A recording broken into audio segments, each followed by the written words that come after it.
والذين معه والشهداء والصالحين وما الشراب كأن الشجرين يشربون قربا من الله ورضوانا فيما هم في وجوههم من أثر السجود ذلك مثلهم في التوراة ومثلهم في الإنجيل. وہ سورۃ کی آخری آیات ہے. ان آیات میں مالک پہلی بات میں بیان فرماتا ہے کہ اللہ تعالیٰ نے جو اپنے آخری رسول محمد صلی اللہ علیہ وسلم کو بھیجا ہے تو صرف اسی بات کے لیے نہیں کہ تبلیغ کر کے خاموش ہو جائیے لوگ مانے یا نہ مانے. فرمایا اس سے زیادہ مالک نے ذمہ داری ہے کہ آخری نبی صلی اللہ علیہ وسلم کو یہ آپ کی ذمہ داری یہ ہے کہ دنیا اللہ کی بات ماننے سے انکار کرتی ہے اور کرے. اللہ کی طرف بلایا جائے گا وہ مجاہد بن کر سامنے کھڑی ہو جائے. اور جب یہ حالت بات صاف ہو جانے کے بعد اپنی حد سے گزر جائے تو اس کے بعد اور رسولوں کی طرح سے آپ پر بھی اللہ کی طرف سے یہ ذمہ داری ہے. پھر طاقت کو استعمال کیجیے اور بہت سی وہ باتیں جو زبان سے کہنے کو دنیا نہیں مانتی ہے وہ طاقت کے طور پر ماننے پر مجبور ہو جاتی ہے. تو بتایا گیا کہ ہمارے آخری رسول صلی اللہ علیہ وسلم کی ذمہ داری صرف نہیں ہے کہ وہ بات اللہ کی پہنچا دے بلکہ ان کی ذمہ داری بھی یہ بھی ہے کہ وہ اللہ کے دین کی بات پہنچانے کے بعد جو اس بات کو مان لے ان کے اندر تنظیم اور نظم پیدا کرے ان کی مجموعی قوت سے باطل کے خلاف جہاد کرے یہاں تک کہ وہ نوبت آ جائے کہ اللہ کا دین دنیا میں غالب ہو جائے اور کفر و شرک کو سر چھپانے کے لیے ایک جگہ باقی نہ. یہ اس قرآن میں سورہ فتح کی آخری آیات میں فرمایا صرف تبلیغ تک بات پہنچے اور آپ کے فرض کی ادائیگی ہو جائے. فرمایا یہ نہیں بلکہ آخر حد تک چاہے اللہ کی مشیت کچھ ہو کوشش تو آخری حد تک کرنا. اسی لیے فرمایا ہوا الذی پروردگار عالم کی وہ ذات ہے کہ ارسلا کی بھیجا اس نے رسول اپنے رسول محمد صلی اللہ علیہ وسلم کو بالہدیٰ اور کتاب دین کو ساری کائنات کے لیے جو رہنما کتاب ہے راہ دکھانے والی دنیا اور آخرت میں کامیابی سے ملا دینے والی کتاب ہے. اور اس کتاب میں وہ دین الحق اور سچا دین تھا. اس کتاب کے اندر سچا دین ہے کہ مالک اکیلا ہے اس کائنات کا. ساری کائنات کی ہر چیز اس کی مخلوق ہے اور انسانوں کو مالک نے اس لیے دنیا میں بھیجا ہے کہ ان کی آزمائش کرے امتحان لے کہ وہ مالک کا کھا کر مالک کے احسان کے نیچے دب کر وہ اپنے مالک کو مالک مانتے ہیں یا اس کے بندوں کو مالک کے برابر لا کر مشکل کر جائے. فرمایا رہنما کتاب بھی دی اور دنیا والوں کے سامنے یہ بات لا کے ڈال دی کہ سیدھا ایک صحیح راستہ شکرگزار بندے کا ایک اپنے آقا کے صحیح معنوں میں مخلص اور حلال غلام کا کیا رویہ ہونا چاہیے اور وہ رویہ پیش فرما دیا کہ یہ ہے دین یہ دین حق ہے اور اسی کے لیے مالک فرماتا ہے ان الدین عند اللہ الاسلام. یہ مالک کے بارگاہ میں جو دین وہ دنیا میں زندگی گزارنے اور موت سے ہمکنار ہونے تک کا وہ طریقہ ہے وہ اللہ کی نگاہ میں وہ صرف اسلام ہے. فرما برداری اپنے مالک کی بندگی کرنا. فرمایا یہ دونوں چیزیں ہم نے اپنے آخری نبی صلی اللہ علیہ وسلم کے ذریعے سے دنیا تک پہنچا دیا اور ان پر یہ ذمہ داری ڈالی کہ یہ ہے صحیح معنوں میں اصلی اصلاحات، یہی وہ ہتھیار ہیں جن کے ذریعے سے آپ اللہ کے حکم سے باطل کو مٹائیں گے، کفر شرک کی جڑ کاٹیں گے اور اللہ کے دین کی سربلندی کے لیے اپنی اور اپنے ساتھیوں کی کوریزوں کو لگا دیں گے۔ ورنہ اتنا بڑا ضروری کام تھا جس کے لیے مالک نے اپنے آپ کی محبوب ترین نبی کو چھوڑا ہے۔ ذمہ داری کیا ہوئی؟ لیظہرہ علی الدین کلہ، تاکہ وہ غالب کر دیں علی الدین کلہ، دین اسلام کے علاوہ جتنے باقی دین مخلوق کی بندگی کے قائم ہیں، ان کی خدائی کا ڈنکا پٹ رہا ہے، ان کا تخت بچھا ہوا ہے، فرمایا ان سارے تختوں کو الٹ دیں اور اللہ کے دین حق کو سارے ادیان باطلہ پر غالب کر کے رہے۔ اس سے پہلے سورہ صف میں، اس کے بعد سورہ صف میں آیا ہے وَلَوْ كَرِهَ الْمُشْرِكُونَ، اور کچھ پرواہ نہ کریں سارے مشرک اللہ کے باغی، چاہے جل اٹھے کلیجے ان کے ٹوٹنے لگے، پرواہ نہیں، برا مانے، خوش ہو نہ خوش ہو، یہ ذمہ داری آپ پر اللہ نے ڈال کر آپ کو ہدایت دی، کتاب دی اور اس کے بعد دین ہم سے کر دی۔ یہاں آیا ہے وَكَفَىٰ بِاللَّهِ شَهِيدًا، اور پروردگاری سب سے بڑا شاہد اور گواہ ہے، پروردگاری دیکھ بھال کرنے والا اور ایک ایک شخص اور ایک ایک بندے کے اعمال پر نگراں اور نگاہ رکھنے والا۔ اس کے بعد فرمایا کہ دیکھو ہمارے آخری نبی محمد صلی اللہ علیہ وسلم نے کس طرح سے ہدایت کو عام کیا ہے، دین حق کے تقاضوں کو واضح کیا ہے، اور اللہ کی رحمت اور توفیق سے حال یہ ہو گیا ہے کہ ان کے دل اللہ کے نام کو اوپر تک مرنے والے، اللہ کے سامنے کھڑے ہونے والے کہ جو کانپ رہتے ہیں، وہ جو اللہ کے خوف سے اپنی داڑھیوں کو آنسوؤں سے تر کر لیتے ہیں، وہ جن کے ماتھے اللہ کے سامنے جھکے ہوئے ہیں، وہ اپنے مالک پر توکل کرتے ہیں، اس کو پکارتے ہیں، اس کی رضا کے ایسے طالب ہیں جس کی زندگی کو پیش کریں۔ ورنہ یہ ہے جو کتاب آئی ہے ہدایت کی اور جو تفصیل بیان کی ہے اس ہدایت کی اللہ کے نبی صلی اللہ علیہ وسلم نے اپنی اس کے ذریعے سے زبان میں، اور یہ جو دین ہم اس طرح سے واضح ہوا ہے اس کا یہ ترجمہ ہے اللہ کی یہ رحمت کہ اللہ کے مخلص بندوں کا ایک گروہ تیار ہو گیا ہے کہ جس نے اسی کام کے لیے کمر کس لی ہے جس کام کے لیے اس کے پیشوا اور اس کے آخری نبی صلی اللہ علیہ وسلم نے کو معمور کر کے اللہ نے بھیجا ہے، وہ بھی اسی طرح سربکف ہے۔ وہ کفن بردوش رہتے ہیں اللہ کی رضا کے لیے، باطل کے خلاف جمنے کی کوئی موقع ایسا نہیں ہے کہ جو ہاتھ سے جانے، اور سب سب کا مشترکہ ایک ہی معاملہ ہے، ایک ہی غرض اور ارادہ ہے کہ اللہ ان سے راضی ہو جائے۔ مالک کی بارگاہ میں پہنچنے کے بعد ہم اپنا عذر پیش کر سکتے ہیں کہ مالک اپنی حد تک ہم نے تیرے احکام کی فرما برداری کی ہے، تیری کتاب کی بات کو مانا ہے، تیرے رسول صلی اللہ علیہ وسلم کی نصرت کی ہے، تاکہ یہ بات جب یہ بات سن کر آئی ہے اور اللہ کے نبی صلی اللہ علیہ وسلم نے زندگی سے ظاہر فرما دیا ہے کہ ہدایت کی راہ یہ ہے اور دین حق یہ ہوتا ہے، اس کی پیروی اس طرح سے کی جاتی ہے، پھر تعلیم دی ہے، پھر تربیت کی ہے، پھر تزکیہ کیا ہے، اور ایک گروہ کیا فروخت تھا اللہ کے جانساروں کا، دین حق کے اوپر جان کی بازی لگا دینے والوں کا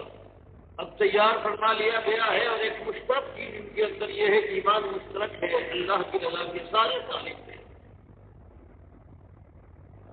اس لیے ان کا حال یہ ہو گیا ہے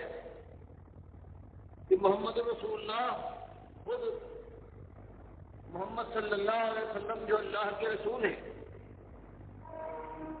اور وہ ان کے ساتھی جو ان کے حامی و ناصر اور انصار بنے ہیں ان کی نصرت کی ہے والذین معہ، اور جو لوگ آپ کے ساتھی آپ کے اصحاب ہیں بدر و احد کے سورما، جنہوں نے اللہ کے لیے سب کچھ برداشت کر لیا ہے، اب ان کے اندر اس معیار کی ایمانی طاقت پیدا ہو گئی ہے کہ شداء علی الکفار، اب ان کے سامنے جو قیمت ہے وہ صرف ایمان کی ہے۔ اب مال و دولت سے وہ مغروب ہونے والے نہیں ہیں، کسی کی طاقت اور قوت ان پر اثر انداز ہو، یہ بات اب ان کے سامنے پیش نہیں آ سکتی۔ ان کا حال یہ ہے اشداء علی الکفار، جو ایمان کے پیچھے جانا ہے، جو ایمان کا دشمن ہے، اس کے اوپر انتہائی شدید ہے، انتہائی سخت ہے، کوئی اس کی بات ماننے کو تیار نہیں ہے، اور اس کی ہر جھوٹی بات، غلط بات کو رد کرنے کے لیے ہر وقت تیار رہتے ہیں۔ اب ان کو یہ کافر کسی لالچ سے، کسی رشوت سے، کسی دھوکے سے، کسی دھاندلی سے، کسی ڈراوے سے ان کو اپنے راستے سے ہٹانے کی کوشش کریں، فرمایا یہ تو وہ ہیں کہ ان کی آنکھوں میں آنکھیں ڈال کر یہ مسکرانے والے اور ان کی ہر غلط بات کو ٹھکرا دینے والے لوگ بنتے ہیں۔ تو بتایا گیا کہ اس طرح سے ہونا چاہیے ایک مومن گروہ کے اندر، ایک مومن کا تعلق دوسرے مومن کے ساتھ، اور کافروں کے مقابلے میں انتہائی سخت ہوں اور رحماء بین ہوں، اور اپنے درمیان غریب اور امیر کی تمیز نہیں ہے۔ اس کے اندر ایمان ہے، ایمان اللہ کا وہ ماننے والا، اللہ سے ڈرنے والا، اللہ کی آگ سے بھاگنے والا، اللہ کی جنتوں کا متلاشی، مالک اس کی رضا کے لیے دعائیں کرنے والا جب کوئی ہے اس کے اندر یہ چیز پائی جاتی ہے تو اب مال و دولت اور رشتے اور ناطا وہ مقام نہیں رکھتا، جو ایمان رکھتا ہے رحماء بینہم۔ اب حال ان کا یہ ہو گیا ہے کہ اس ایمان کی برکت سے ایک دوسرے پر انتہائی رحمت کرنے والے، مہربان، اور ایک دوسرے کے ساتھی جان چھڑکنے والے ہیں، اور مل کر تراہم، یہ جس چیز نے ان کے ساتھ اس رشتے کو مضبوط کیا ہے آپس میں، اس کی قدر پہچانتے ہیں اور اللہ کا شکر ادا کرتے ہیں کہ مالک نے یہ توفیق دی ہے، اور اسی راستے پر جمے ہوئے ہیں تراہم دیکھنے والے، تو انہیں دیکھے گا رکا۔ کبھی ایمان کا مظاہرہ کرنے کے لیے اللہ کے سامنے رکوع میں ہے، اور کبھی سجدہ، کبھی اللہ کے سامنے اپنے ماتھے کو ٹیکے ہوئے مناجات کر رہے ہیں، دل ان کا کانپ رہا ہے، گھوم کے کھڑے ہو رہے ہیں ان کے اللہ کے خوف سے۔ اور یہ ساری مشقت ہے، اللہ کے سامنے اپنے کو لا کر ذلیل کے طور پر ڈال دیا ہے، فقیر اپنے کو ظاہر کر دیا ہے کہ مالک کے رام محتاج ہو، تیرے در سے دکھائی۔ اور کیا چاہتے ہیں؟ چاہے کفار کی طرح سے دنیا اور طاقت اور قوت، فرمایا نہیں، فضل من اللہ کہ اللہ تعالیٰ ان پر فضل فرمائے، اور رضوانہ، مالک راضی ہو جائے جس حالت میں وہ رکھتا ہے رکھے، لیکن ناراض نہ ہو، اگر آزمائش میں ڈالے، تنگی ہو، مال و دولت کی جسم و جان پر آفت آئے تب صبر کی توفیق دے، اور اگر مالک فراخی دے عیش اور دولت دے تو اس کے بعد شکر کا مالک بوتا جاتا فرمائے یہ ان کا صبح شام جو اپنے مالک کے سامنے جھکتے ہیں تو ایک ہی چیز ہے کہ اللہ ان پر فضل فرمائے، ان کی خطاؤں پردہ پوشی کرے، ان کو آگ سے بچا لے، ان کو جنتوں کی بادشاہی کا مدعا سنا دے، اور رضوانہ اور ہمیشہ کے لیے ان سے راضی ہو جائے۔ سیماہم، ان کی نشانیاں بھی وجوہہم چہرے سے معلوم ہو کہ یہ اللہ سے ڈرنے والا ہے، نہ تکبر ہے، نہ تبختر ہے، نہ شان بتاتا ہے، نہ کوئی ایسا انداز ہے جو مغرور دولت مندوں اور اقتدار والے لوگوں کے اندر پایا جاتا ہے۔ نشانیاں بھی اس چہرے کو دیکھو گے تو نظر آئے گا کہ جو اللہ کی بندگی کی نشانیاں ہیں یہ نصری سجود اللہ کے سامنے جھک جانے کے بعد نقشہ ظاہر نہیں بدلا ہوگا.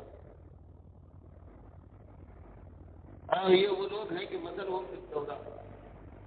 ذالک مثل ہو فی التوراۃ، اس سے پہلے پروردگار نے انہیں اللہ کے بندے صحابہ کرام کا اور ان کے پیشوا اور ان کے آخری رسول محمد صلی اللہ علیہ وسلم کی خوشخبری اور بشارت کی ہے اور اس میں موجود ہے. وہ مثلہم فی الانجیل، اور یہی پروردگار نے اپنی طرف سے جو صحیح کتاب اتاری تھی انجیل کی شکل میں حضرت عیسیٰ پر، اس میں بھی ان کی یہی تعریف فرمائی. تو یہ بتایا گیا کہ ایمان کا یہ حال ہوتا ہے کہ بھائیوں کی طرح سے وہ آپس میں محبت پیدا کر دیتا ہے، چاہے ایمان سے پہلے آپس میں بات مارے تو بہت. اور جس طرح یہ کایا پلٹتی بندے بھی اسی طرح سمجھیے کہ ایمان صحیح معنوں میں رگو پہ میں اترا ہے اور اللہ کی بندگی اور اللہ کے آگے بڑھنے کا جذبہ انسان کے اندر اور کسی گروہ اور کسی جماعت کے اندر موجود ہے. اور اس میں اگر کمی پائی جائے تو سمجھ لو کہ صحیح معنوں میں ابھی وہ بات پیدا نہیں ہوئی ہے جو بہرحال صحابہ کرام کے یہ کوئی 20 سال کی تربیت کے بعد آزمائش کے بعد پیدا ہو گئی تھی، اس کو پیدا کرنے کی کوشش میں لگے لگ جانا چاہیے. بہرحال وہاں تک پہنچنا نہ ایسا مربی کوئی مل سکتا ہے قیامت تک اور نہ ایسی اللہ تعالیٰ نے جو ایسے ساتھی ان کو دے دیے تھے. لیکن طریقہ یہی ہے، اللہ کی کتاب قیامت تک کے لیے بیان فرماتی ہے. اسی طریقے سے اللہ تعالیٰ کی رحمت طلب کی جا سکتی ہے. اللہ کے رحمت کے اندر رہ کر ایسی جماعت اور ایسے گروہ اور ایسی قوم تیار ہو سکتی ہے جو خالص اللہ کے لیے محبت کرے اور مل کر اللہ کی بندگی کا ڈنگا ہے. یہ مسلمان جو آج ایک دوسرے سے کٹا ہوا ہے، ایک دوسرے کا دشمن ہے، پڑوس اور سے پڑوسی ناراض ہے، اس کی کوئی خوبی اگر کوئی اس کو ایس دیکھے تو جل اٹھتا ہے، حسد سے پھکا جاتا ہے. کہیں کوئی کام کسی سے کروانا ہو تو وہ رشوت ہے، بے ایمانی ہے، اور اس طرح سے اس لیے کہ ایمان سے ایمانوں میں اگر دل کے اندر اتر جائے تو یہ ساری فضا ہے یہ بدل جائے. نہ یہ دشمنیاں ہو، نہ یہ آوارگی ہو، نہ یہ برائی جو آج پھیلی ہوئی ہے، رشوت، خیانت، شراب، جوا، یہ ساری بدکاریاں ہیں. یہ ساری ایمان کے بعد پھر یہ ہٹ سکتی ہے. اس کے علاوہ اگر ایمان کی کوشش نہ کی جائے اور دوسرے 1000 طریقے ایجاد کر کے ان کو آزمایا جائے تو کبھی بھی کامیابی ممکن نہیں ہے. اللہ نے جو طریقہ بتایا ہے وہی ایک طریقہ ہے، اور اسی کے بعد اس دنیا کے اندر بھی سکھ ملے گا، چین نصیب ہوگا، ہمدردی اور غمگساری ہوگی، مساوات اور بھائی چارہ ہوگا، اور آخرت میں کے ساتھ ہوگا جنتوں کی بادشاہی کے اندر. اب اس بات کا ایک مومن کے جو حقوق ہیں اس سلسلے میں نبی صلی اللہ علیہ وسلم نے تفصیل سے بیان کی، اور یہ روایت ہے عن البراء بن عازب رضی اللہ عنہ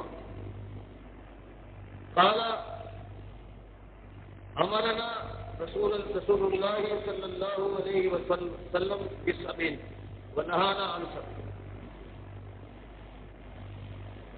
کہ اللہ کے رسول صلی اللہ علیہ وسلم نے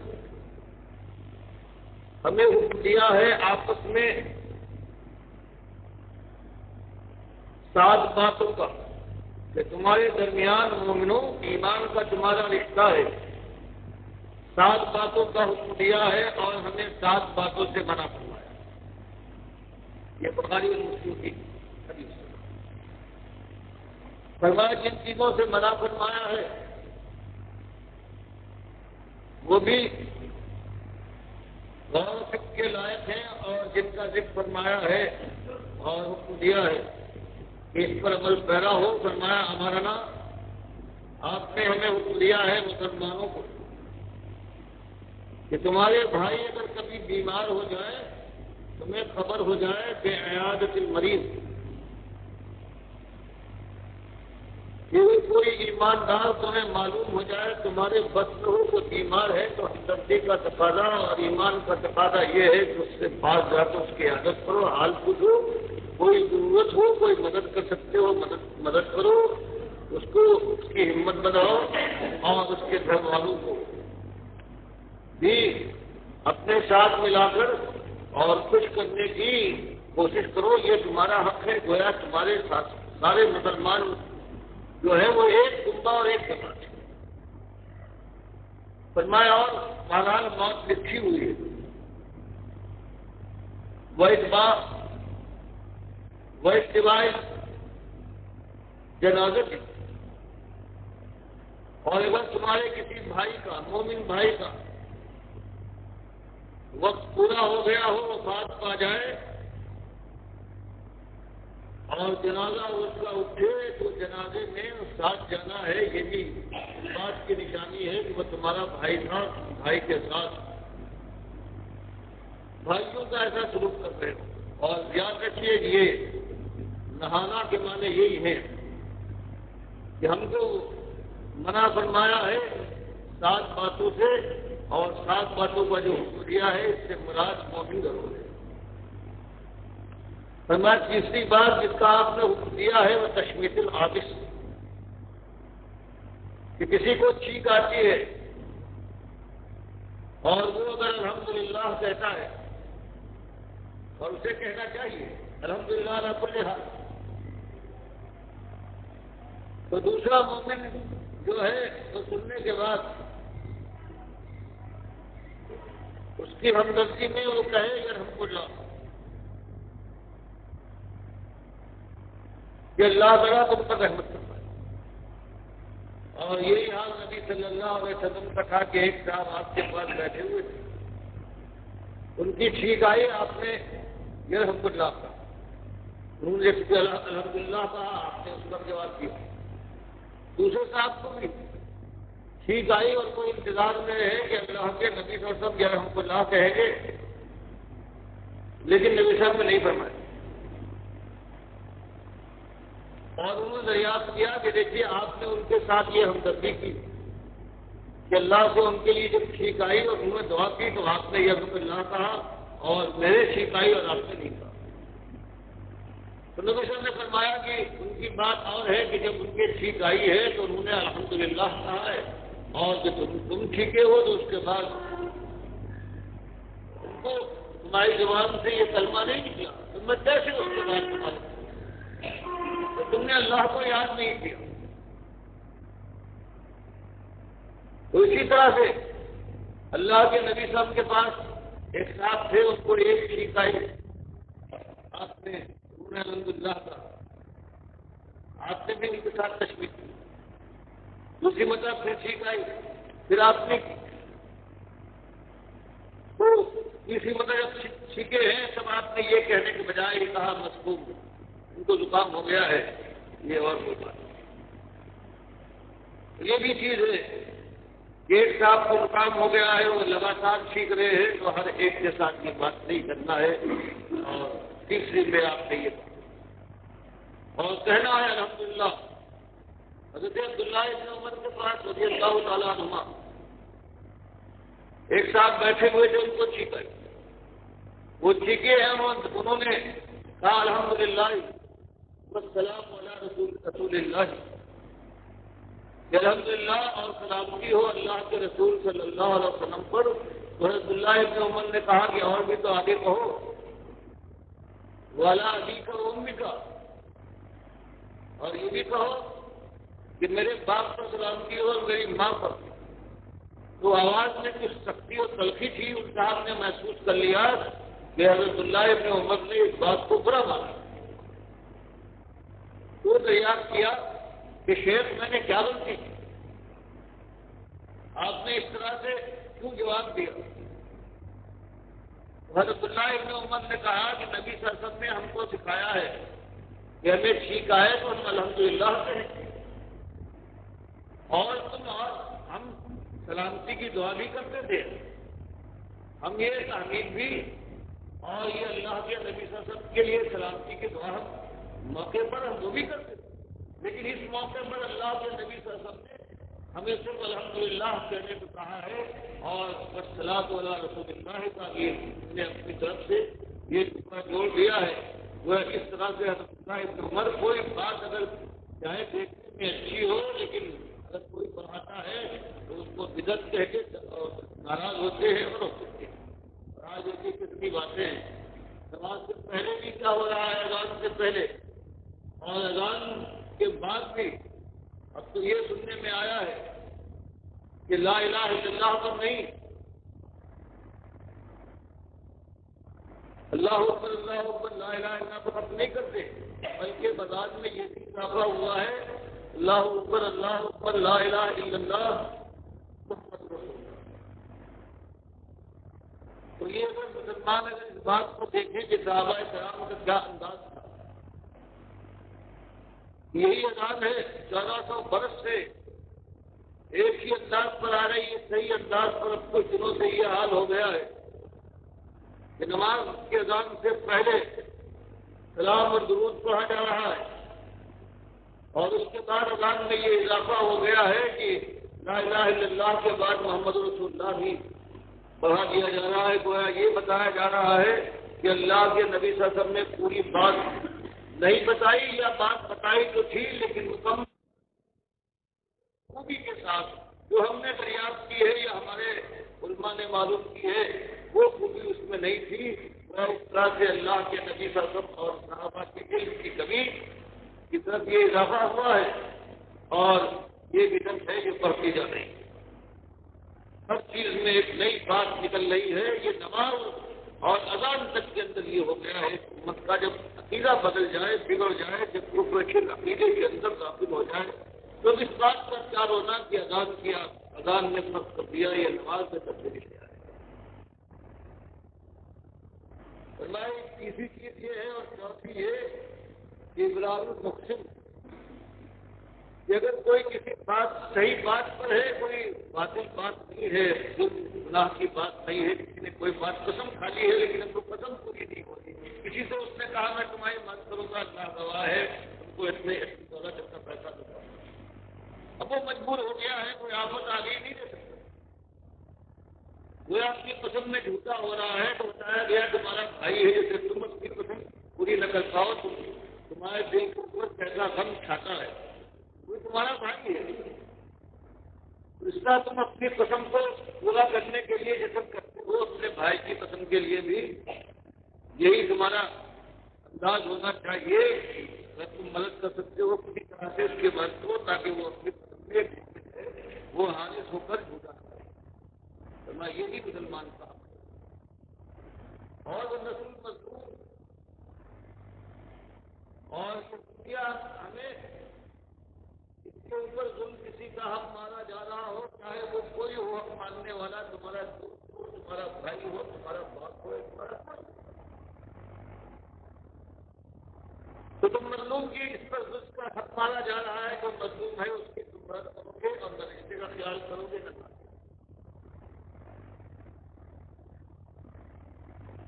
اور اس کے ساتھ یہ بتایا کہ ان کو رخاص ظالمن و مظلومن، نبی صاحب نے فرمایا کہ اپنے بھائی کی مدد کرو، ظالمن و مظلومن، چاہے وہ ظالم ہو چاہے مظلوم۔ صحابہ کو تعجب ہوا اور دریافت کیا کہ اللہ کے نبی صلی اللہ علیہ وسلم یہ تو بات سمجھ میں آتی ہے کہ اگر مظلوم ہے ہمارا بھائی تو، لیکن اگر ہمارا بھائی ظالم ہے تو کیسے مظلوم؟ آپ نے فرمایا اس کی مدد یہ ہے کہ اس کے ظلم کے ہاتھ کو کے پاس، ورنہ اللہ کے یہاں وہ آگ کا مستحق ہو سکتا ہے۔ یہ 5 باتیں ہونے کے بعد وہ اجابت دائی، اگر تمہارا کوئی بھائی تمہیں بلائے کسی کام کے لیے یا کسی دعوت کے لیے، کسی مشورے کے لیے، کسی اپنے بات چیت کے لیے، تم مومن ہے، بہرحال تم کو اللہ کے گناہ کی طرف نہیں بلائے گا، تم گناہ کی طرف کوئی بلائے یا اس کی دعوت دے، اس کا پرچار کرے تو اس میں تو کسی کی بات نہیں ماننا ہے، لیکن یہاں یہ ہے کہ کوئی تمہیں بلائے، چاہے وہ کھانے کو بلائے اور یا چاہے گفتگو کے لیے، وقت لینے کے لیے، مشورہ کرنے کے لیے، فرمایا تو اگر کوئی ناممکن نہ ہو تو جانا چاہیے۔ اس کی بلانے والے کی بات، اپنا بھائی ہے، اس کو کوئی ضرورت پیش آئی ہے، یا تو اپنے دل کو خوش کر کے ثواب لینا چاہتا ہے، تو وہ کھلا کر ہونا چاہتا ہے، یہ بھی ایک موقع ہو۔ فرمایا ساتویں چیز ہے وہ افشاء السلام، کہ آپس میں جہاں ملو، جس وقت ملو، السلام علیکم، وعلیکم السلام۔ اللہ کے نبی صلی اللہ علیہ وسلم نے دوسری حدیث میں بیان فرمایا ہے کہ آپس کی محبت کو بڑھانے والی چیز ہے وہ سلام کی زیادتی ہے۔ یہ ہونا چاہیے جب بھائی صحابہ کرام کا طریقہ یہ تھا کہ دو حضرات جا رہے ساتھ، بیچ میں کوئی رکاوٹ آ گئی، ایک بڑا درخت آ گیا تو ایک سال ایک طرف سے گئے، الگ ہوئے، چاہے وہ چند سیکنڈ کے لیے ایک ساتھ دوسرے پھر آگے جب ملے ہیں تب ایک دوسرے کو سلام کرتے تھے، گویا یہ سلام تو یہ سکھا ہے، سلام یہ صحابہ کرام کا یہ طریقہ تھا۔ محبت پیدا ہوتی ہے، بھائی چارے کا احساس ہوتا ہے، اللہ کا نام لیا جاتا ہے اور اللہ کی طرف متوجہ ہوتا ہے تو انسان کے دل کی صفائی اور خالصی ہوتی ہے، جو مومن کا حق ہے۔ یہ 7 چیزوں کے بعد اب بتایا کہ ہمیں 7 چیزوں سے منع فرمایا اللہ کے نبی صلی اللہ علیہ وسلم نے، اور وہ صحابہ ہی وہ لوگ ہیں کہ جن کے ذریعے سے ہم تک اللہ کے نبی صاحب کی بات صحیح طریقے سے پہنچی ہے۔ ان کو منع کرنے کے معنی یہ تھے کہ قیامت تک کے لیے امت کے لیے یہ چیز منع ہے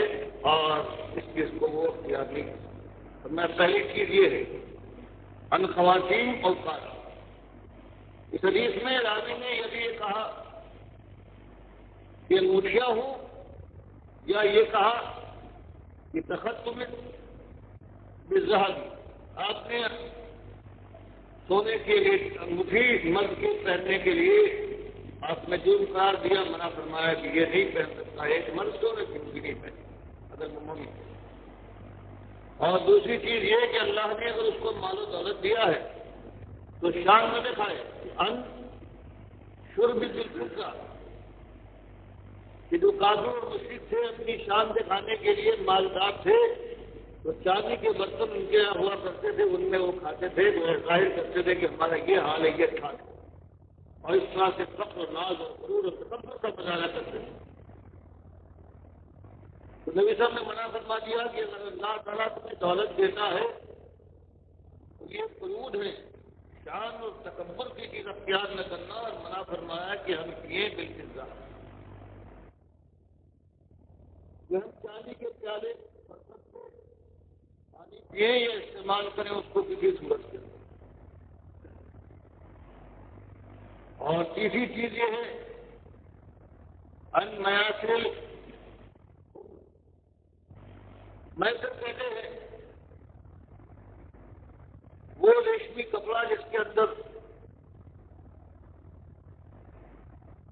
کچھ بھرنے کے بعد، جیسے آج بھر دیا، پوری ڈالتی، گیس بن جاتی، تو ریشمی کا غلاف ہوتا تھا اور اندر کچھ بھرا ہوتا تھا، اور یہ گھوڑوں کی پیٹھ پر زین کے طور پر استعمال کرتے تھے یا اونٹوں کے، اور پارٹی بناتے تھے اس کے اوپر بیٹھنے کے لیے۔ تو آپ نے منع فرمایا کہ مسلمان مردوں تمہارے لیے ریشم کی یہ چیز تمہارے دلوں کے اندر فخر، دنیا کی محبت، اللہ سے غفلت پیدا کرتی ہے، یہ جائز نہیں ہے۔ اور جو دنیا والے اللہ کے باغی ہے وہ اس کے اوپر شان کے ساتھ اپنی شان کا مظاہرہ کرنے کے لیے دنیا کے اندر چرچ دکھاتے ہیں، فرمائیے تمہاری شان کے لائق نہیں، تکبر تمہارے دل میں اور دنیا کا گھر تمہارے دل میں نہیں بننا چاہیے۔ فرمایا اسی طرح سے وانل کشتی، کشتی سے منع کیا، کشتی ہوتا ہے جس کے اندر سوتی اور اونی دھاگے ملے ہوتے ہیں، سوتی اور ریشمی دھاگے ملے ہوتے ہیں، گویا ریشم چاہے وہ خالص ریشم ہو یا اس کے ساتھ ملا دیا جائے سوتی کوئی حصہ، تب بھی اللہ کے نبی صلی اللہ علیہ وسلم نے فرمایا ایسا کپڑا ہے یہ ایک مومن مرد کے لیے جائز نہیں ہے۔ جو چیز جو یہاں استعمال کریں گے سونا اور ریشم، مسلمان مرد اللہ ان کو جنت میں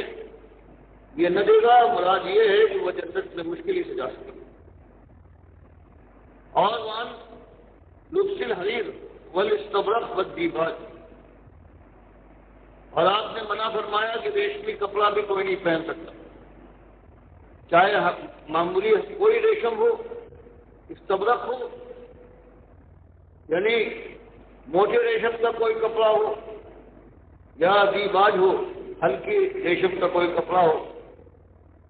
یہ ریشم کی کوئی چیز مسلمان مرد کے لیے اس کا لباس پہننا، اس کو لباس بنانا اللہ کے نبی صلی اللہ علیہ وسلم نے منع فرما دیا ہے، اور یہ بخاری اور دونوں کی متفق علیہ حدیث۔ ایک حدیث میں یہ ٹکڑا بھی آیا ہے کہ آپ نے منع فرمایا کہ یہ شادی ضالہ کہ مسجد کے اندر کسی کا کوئی جانور کھو گیا ہے، وہ آ کر دکان لگائے کہ بھائی میرا فلاں قسم کا جانور تھا،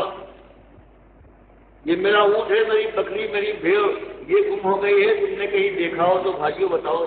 اللہ کے نبی صلی اللہ علیہ وسلم نے فرما دیا کہ مسجد اس کام کے لیے نہیں ہے، باہر نکل کر بات مسجد میں اگر یہ ہونے لگے گا